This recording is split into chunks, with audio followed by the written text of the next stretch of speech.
오늘 우리에게 주시는 하나님의 말씀은 창세기 39장 7절에서 18절까지 말씀입니다. 창세기 39장 7절에서 18절까지 말씀 함께 보겠습니다.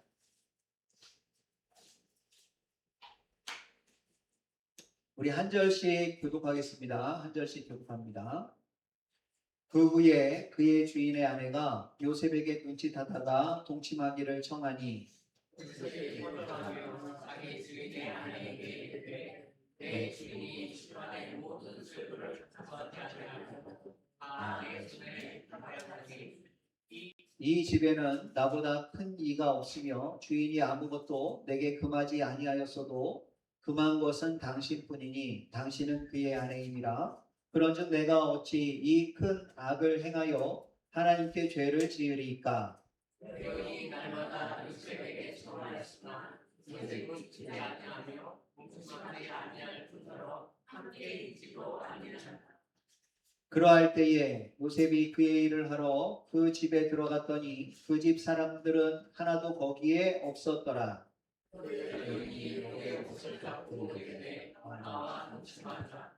그러나 요셉이 자기의 옷을 그 여인의 손에 들어두고 밖으로 나가매 그 여인이 요셉이 그의 옷을 자기 손에 버려두고 도망하여 나감을 보고 그 여인이 집 사람을 불러서 그에게 이르되 보라, 주인이 우리 사람을 우리에게 데려다가 우리를 필요하게 했다. 그가 나와 수상하자 내게로 들어오고 내가 그의 소리 질렀더니 그가 나의 소리 질러 부름을 듣고 그의 옷을 내게 버려두고 도망하여 나갔느니라 하고 그의 옷을 버리고 자기 주인의 집으로 돌아오기를 기다려 이 말로 그에게 말하여 이르되 당신이 우리에게 데려온 히브리 종이 나를 희롱하려고 내게로 들어왔으므로 내가 소리 질러 들었더니 그가 그의 옷을 내게 버렸고 밖으로 도망하여 나갔느니라. 아멘.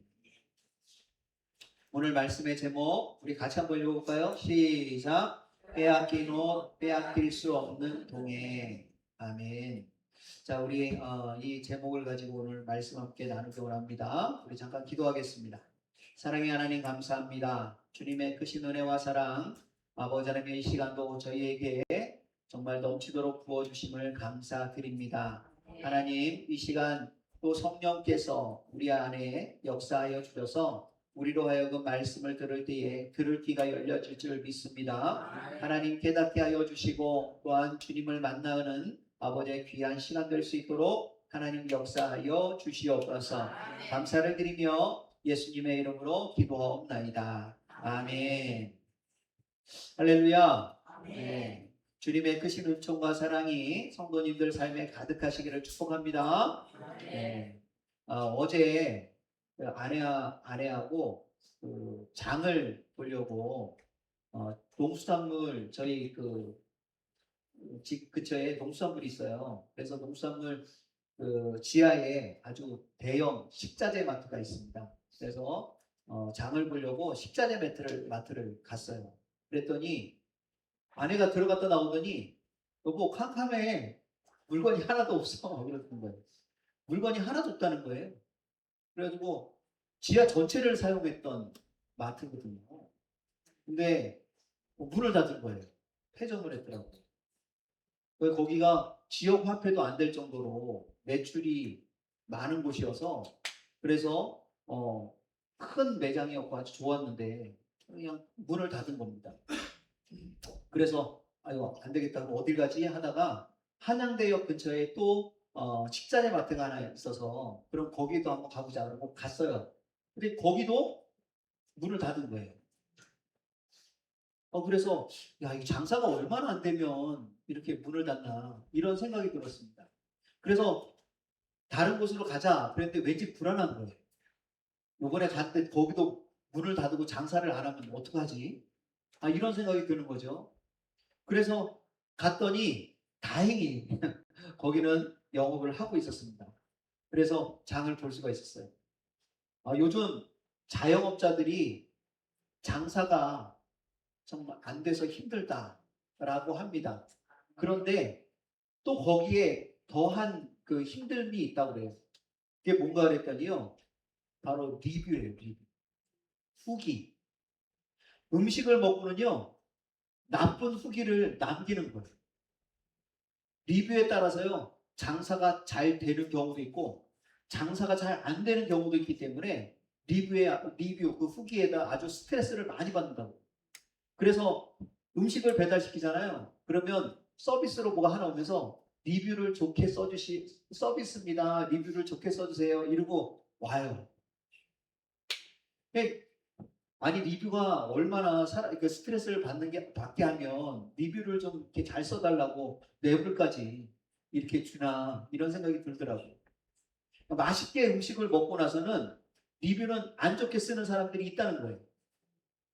차라리 리뷰를 안 쓰면 좋겠는데 맛이 없다는 또 뭐 배달이 늦다는 또 도저히 먹을 수가 없어가지고 환불 신청을 했는데 환불도 안 해준다는 또 막 이런 식으로 그 리뷰를 써가지고 이 자영업자들을 힘들게 한다는 거죠.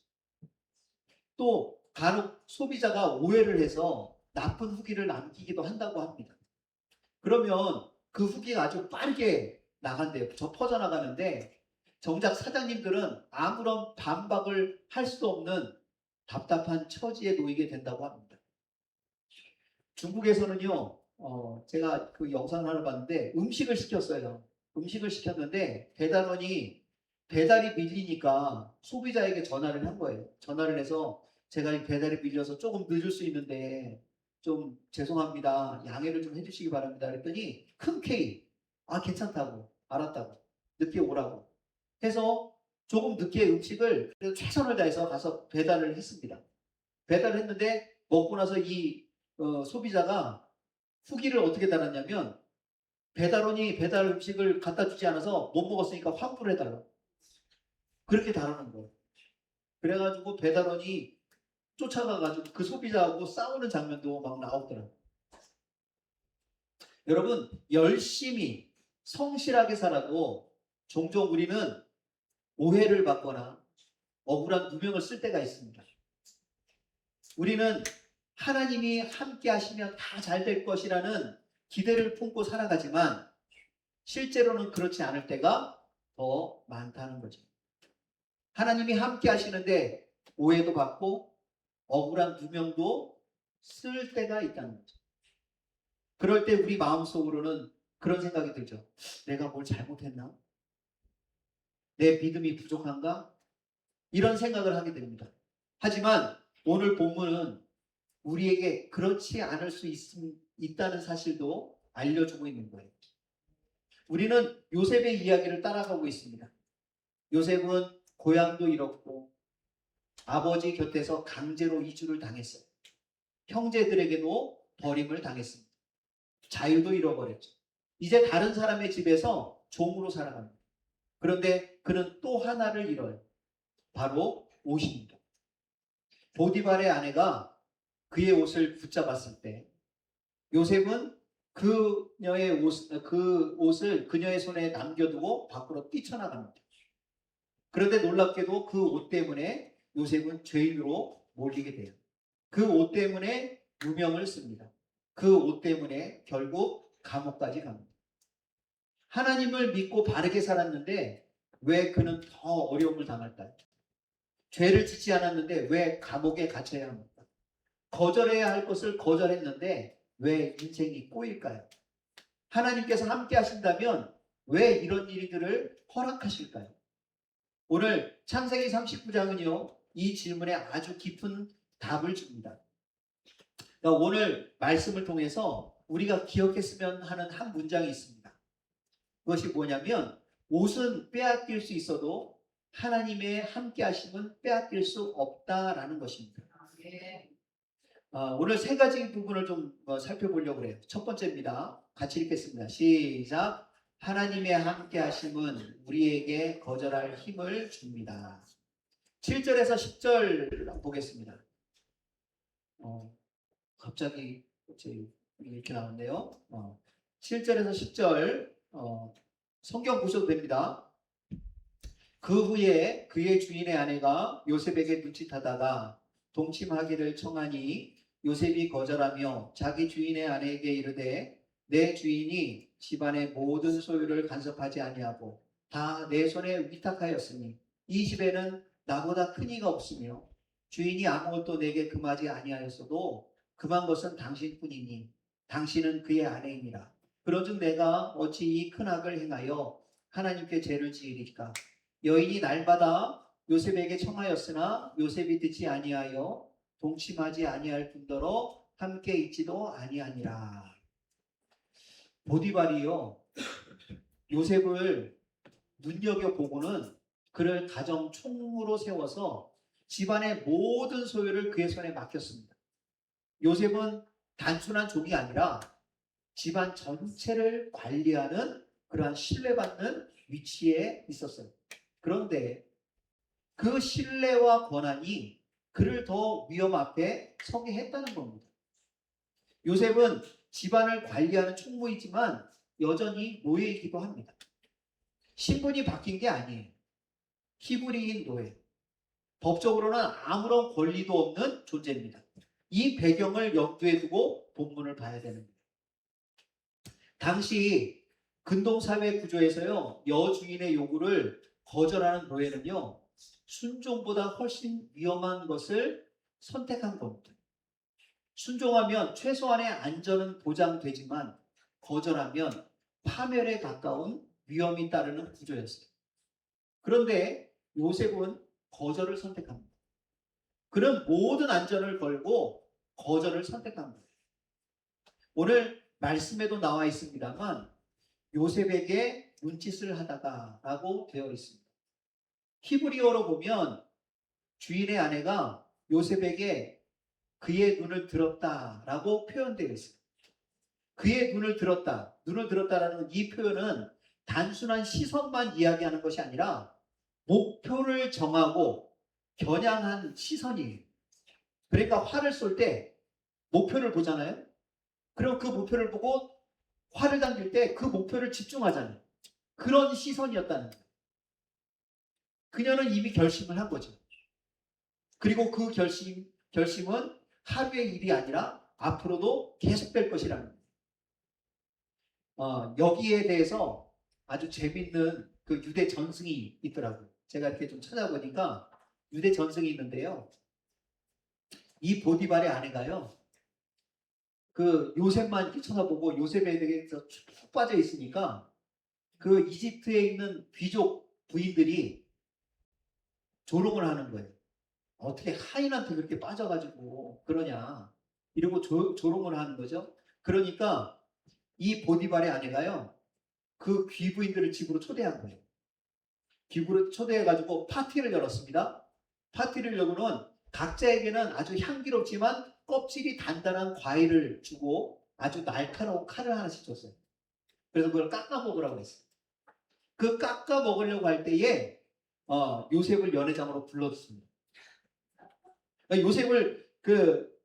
요셉이 연회장으로 딱 들어왔는데요. 귀부인들이 요셉의 아름다움에 넋을 잃다가 그 칼에 자기 손이 베는지도 모르고 그러고 쳐다보고 있는 거예요. 자기 손이 베는지도 모르고 피가 나는지도 모르는 거죠. 그러니까 그걸 보고 이 보디발의 아내가 귀부인들에게 말을 합니다. 당신들은 한 번 보고도 이 지경인데 매일 그를 보고 있는 나는 오죽하겠느냐. 이게 유대인 전승이 있더라고요. 유대인 전승. 저도 보면서 너무 재밌어가지고 꼭 말씀드려야 되겠다. 이런 생각을 했어요. 그러니까요, 이 전승은 뭐냐면 요셉이 직면했던 유혹이 얼마나 집요하고 치명적이었는지를 문학적으로 보여주는 거예요. 보디발의 아내는 나와 동침하자라고 아주 짧고 굵게 명령을 했죠. 보디발의 집에는 많은 종들이 있는 대저택입니다. 그런 집에서 안주인의 말은 곧 법이에요. 그런데 요셉은 무엇이라고 대답합니까? 내가 어찌 이 큰 악을 하나님께 지으리까? 이 대답은 요셉 자신이 누구인지를 잘 알고 있는 거예요. 요셉의 거절은 나는 아닙니다. 라는 정체성의 대답입니다. 요셉은 장황하게 설명하지 않습니다. 먼저 거절했어요. 그리고 이유를 설명해요. 왜 요셉이 이런 이야기를 하냐면 이미 그의 마음속에는 기준이 있어요. 요셉은 주인이 집의 모든 것을 자기에게 맡겼지만 한 가지 금한 것이 있는데 바로 당신이다. 내가 절대 넘어서는 안 될 선이라고 말합니다. 그리고 또 어찌 하나님께 죄를 지으리까? 라고 대답을 해요. 하나님께서 지금 보고 계시지 않습니까? 이것이 성결입니다. 성결이란 사람들이 보는 데서만 점잖게 사는 삶을 말하는 것이 아닙니다. 요셉이 성결한 삶을 살 수 있는 비결이 무엇일까요? 요셉이 하나님 앞에서 호람대오의 정신으로 살아가고 있는 이유가 뭘까요? 그겁니다. 뭐냐면 요셉이 날마다의 삶 속에서 뭘 경험했는 줄 아십니까? 하나님이 자기와 함께 하시는 것을 경험했다는 거예요. 자기가 손대서 일을 하는 것마다 형통하는 걸 보니까 야, 하나님이 함께 하시네. 내가 하는 일들이 형통하는 걸 보니까 하나님이 함께 하시네. 하나님이 나와 함께 하시고 계시구나. 요셉은 자신의 삶 속에 역사하시는 하나님을 경험하고 있었던 거예요.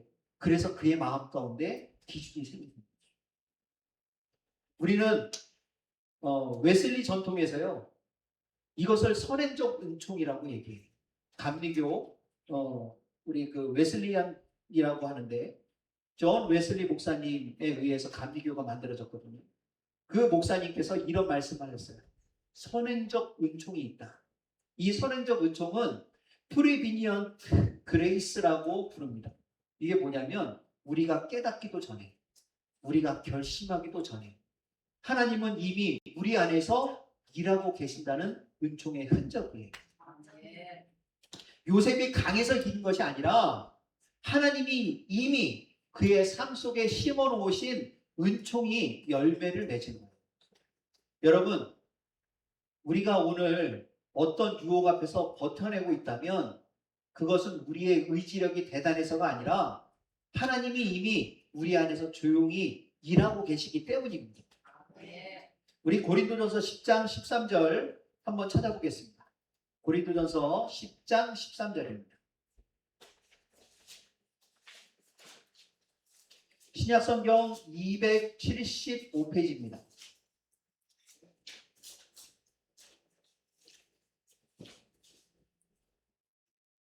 (275페이지) 신약성경 275페이지 고린도전서 10장 13절입니다. 같이 읽겠습니다. 시작. 사람이 감당할 시험 밖에는 너희가 당한 것이 없나니 오직 하나님은 미쁘사 너희가 감당하지 못할 시험 당함을 허락하지 아니하시고 시험 당할 즈음에 또한 피할 길을 내사 너희로 능히 감당하게 하시느니라. 아멘. 요셉에게 피할 길이 있었습니다. 그 피할 길은 다름 아닌 도망칠 수 있는 문이었습니다. 본문은 오늘 말씀합니다. 보디발의 아내가요 요셉에게 날마다 말했대요. 날마다. 이 말이 중요해요. 우리는 보통 유혹이라는 것은 한순간의 사건으로 끝날 거다라고 생각을 하지만 실제 유혹은요 한 번보다 반복이 더 무서운 거예요. 그렇지 않습니까? 처음에는 아유 안 돼요. 거절하죠. 두 번째도 안 됩니다. 거절하죠. 세 번째 아유 절대 안 됩니다. 10번째. 그렇게 해서 네, 5번째에서 10번째. 우리나라 속담에 10번 찍어 안 넘어가는 나무 없다고. 10번째가 됐어요. 그러면 어떻게 해요? 마음이 흔들리기 시작하죠. 흔들려요. 이 정도면 한 번 정도는 내가 꼭 이렇게까지 해야 되나?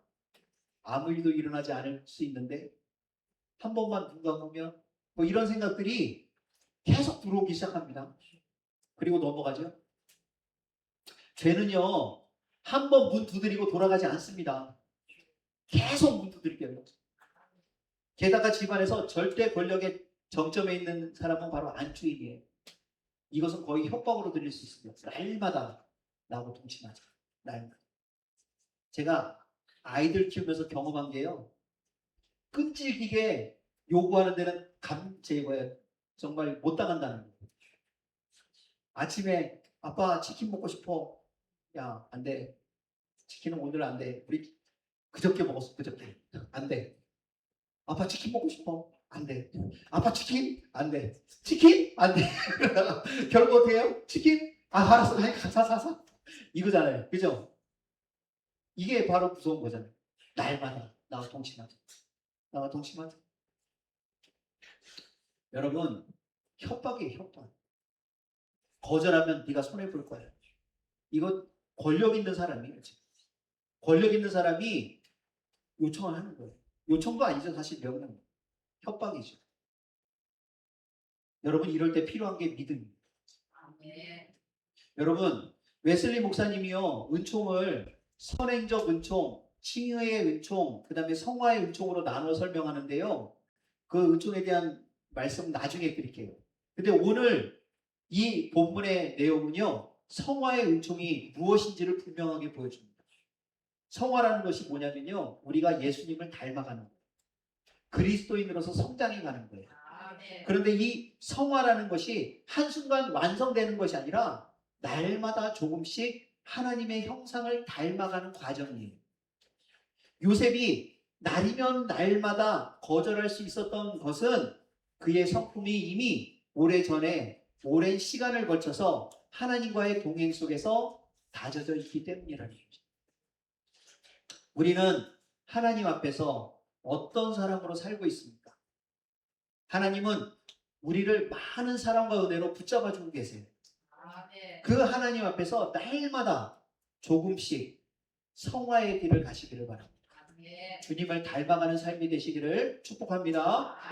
두 번째는요, 우리 같이 읽겠습니다. 시작. 하나님의 함께 하심은 떠나야 할 때 떠나게 합니다. 11절에서 12절 말씀 보겠습니다. 11절에서 12절 말씀 보면, 그러할 때에 요셉이 그의 일을 하러 그의 집에 들어갔더니 그 집 사람들은 하나도 거기에 없었더라. 그 여인이 그의 옷을 잡고 이르되 나와 동침하자. 그러나 요셉이 자기 옷을 그 여인의 손에 버려두고 밖으로 나가매. D-Day가 온 거예요. 결정적인 날입니다. 집안에요, 안주인 외에는 아무도 없는 상황인 거예요. 완벽한 기회처럼 보이는 순간 이 여인이 그 순간을 놓치질 않는 거죠. 그죠? 요셉의 옷을 붙잡았습니다. 지금까지는 말로 요구했어요. 근데 이제는 몸으로 붙잡습니다.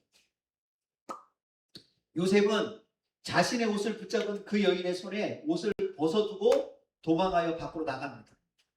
히브리 원문에는요, 버리고 도망하여 나갔더라 라고 되어 있습니다. 요셉은요, 왜 이러세요? 이러지 마세요. 논쟁하지 않았어요. 논쟁하지 않았어요. 협상하지도 않았어요. 아이, 요 부분은 좀 참으시고 다음에 어떻게 한번 이런 얘기도 안 했어요. 그냥 그는 몸으로 거부한 겁니다. 여러분, 우리가 신앙의 영웅이라고 한다면 우리는 맞서 싸우는 걸 생각을 합니다. 도망하는 것을 생각하지 않아요. 신앙의 영웅, 그러면 다윗처럼 골리앗 앞에서 골리앗을 향해 막 달려가는 그런 용감 무쌍함, 또는 다니엘처럼 사자굴 앞에서도 물러서지 않는 사람, 엘리야처럼 400명의 바알 선지자들과 맞서는 신앙의 영웅이라고 생각을 합니다. 그런데 오늘 본문에는 도망했기 때문에 승리한 사람이 나와요. 바로 요셉입니다. 이것도 믿음이에요. 어떤 때는 서 있어야 됩니다. 그러나 어떤 때는 도망해야 돼요. 모든 전쟁은요, 같은 방법으로 싸우는 게 아닙니다. 바울 사도가요, 디모데에게 편지를 보냈어요. 편지를 보내면서 디모데에게 뭐라고 얘기하냐면, 청년의 정욕을 분석하라고 하지 않았습니다. 얼마나 강한지, 네가 얼마나 강한지 시험해보라고 하지도 않았어요. 그저 피하라고 했습니다. 왜 그렇습니까? 여러분, 우리가요, 생각보다 약해요. 우리는 강한 사람들이 아니에요. 유혹 앞에서 가장 위험한 사람이 어떤 사람인 줄 아십니까? 나는 괜찮아 라고 생각하는 사람입니다. 나는 이 정도는 통제할 수 있어. 나는 절대로 넘어가지 않아. 대화만 할 거야, 대화만. 밥 한 번 먹고 가는데 뭐. 구경만 하는데 뭐. 여러분, 죄의 경계선 앞에 발을 서가지고 나는 안 넘어갈 수 있다 자신하는 거 매우 위험합니다. 성경은 우리에게 죄의 경계선에서요 균형 잡는 기술을 가르쳐 주지 않았어요. 때로는 이렇게 말하는 거예요. 도망가라. 집에 불이 났다고 생각해 보세요. 집에 불이 났어요. 여러분 불길이 막 번지고 있는데 우리는 그 불 앞에서 연구하고 있습니까? 이 불의 온도가 어느 정도일까? 이 불길이 나에게 어떤 영향을 미칠까? 조금만 더 가까이 가볼까? 뭐 이런 분석하고 계십니까? 집에 불 나면 어떻게 해요? 그 순간 도망가야 돼요. 도망은요 비겁함이 아닙니다. 살기 위한 지혜예요. 죄에 대해서도 마찬가지입니다. 어떤 전화는 받지 말아야 하는 전화가 있어요. 그것도 믿음이에요. 어떤 사람과는 단둘이 만나지 않는 게 믿음입니다. 어떤 장소에는 가지 않는 게 믿음이고요.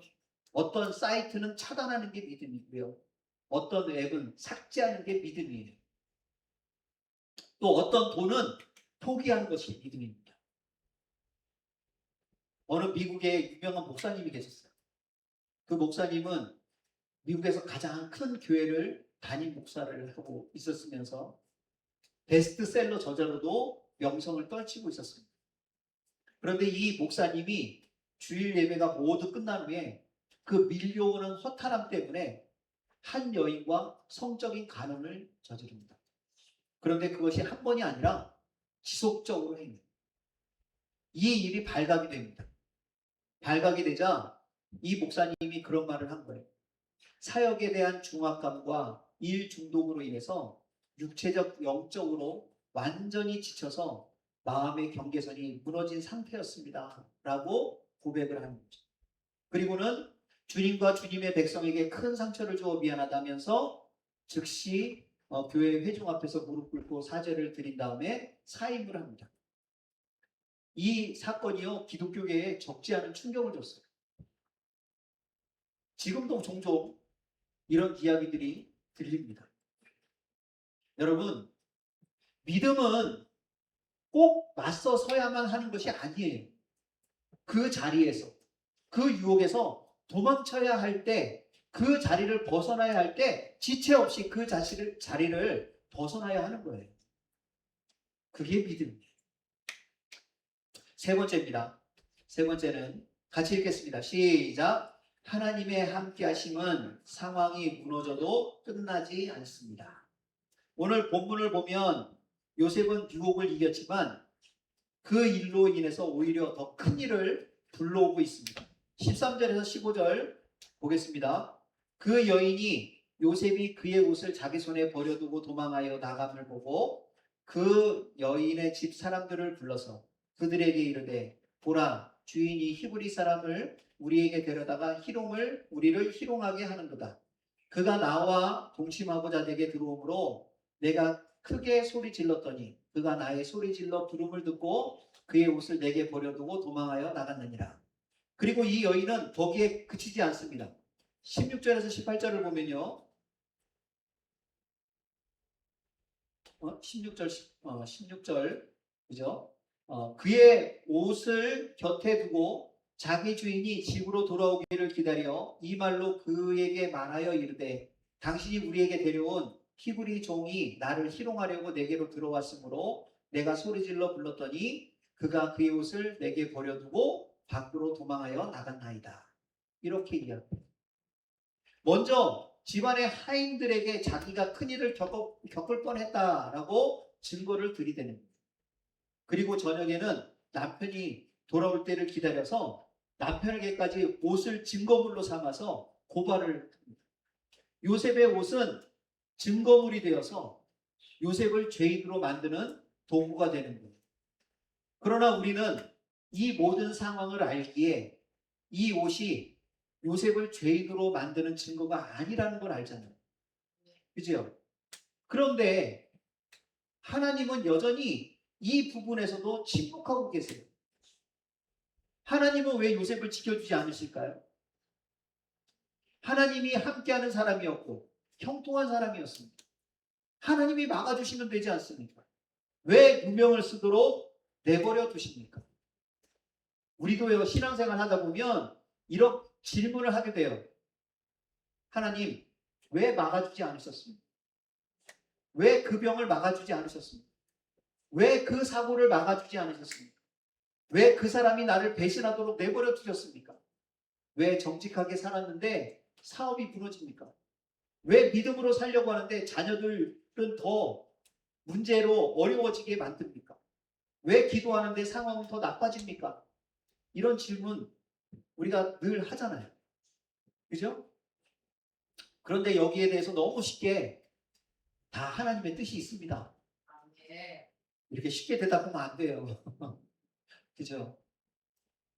물론 우리는 하나님의 섭리를 믿어요. 그러나 너무 빠른 정답은 오히려 상처가 됩니다. 요셉이 감옥에 가는 것에 대해서 하나님 설명도 안 해주세요. 네가 왜 감옥에 가야 되냐? 설명하지 않아주세요. 여러분, 우리는 41장, 창세기 41장에 요셉이 애굽의 총리가 될 걸 이미 알고 있습니다. 지금 누명을 쓰고 있는 요셉은 그걸 알까요, 모를까요? 전혀 몰라요. 지금 자기가 당한 상황. 본문 속의 요셉은요, 자신의 앞날을 알지 못합니다. 지금 그는 그냥 죄인으로 몰려서 감옥에 갇혀야 될 상황인 거예요. 이해하지 못해도, 그리고 상황이 그래도 요셉은 하나님을 원망하지 않더라고요. 참 놀라웠어요.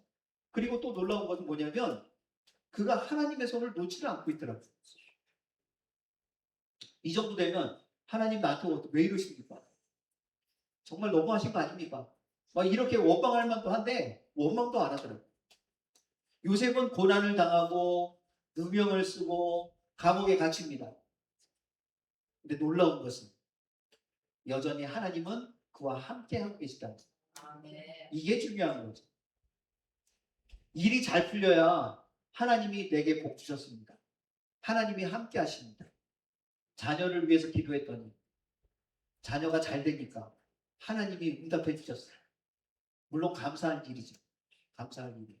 그러나 이것은 환경으로 하나님께서 함께 하신다는 걸 판단하는 거예요. 진짜 믿음은요, 사업이 어려워져도 하나님이 함께 계십니다. 병들어도 하나님이 함께 계십니다. 자녀로 인해 어려움을 겪어도 하나님 함께 계십니다. 이것이 믿음입니다. 하나님이 함께 하셔도 오해를 받을 수도 있고, 하나님이 함께 하셔도 눈물을 흘릴 수 있습니다. 하나님이 함께 하셔도 계획이 무너질 수도 있어요. 그렇습니다. 무슨 일이 일어나도 하나님께서 나를 버리지 않으신다는 것이 바로 믿음이에요. 하나님이 나와 함께 하신다는 것이 믿음입니다. 여러분, 임마누엘 신앙은요, 오늘을 살아가는 우리에게 굉장히 필요한 신앙이에요. 이게 복음입니다. 예수님은 세상 끝날까지 너희와 항상 함께 있으리라 말씀하셨습니다.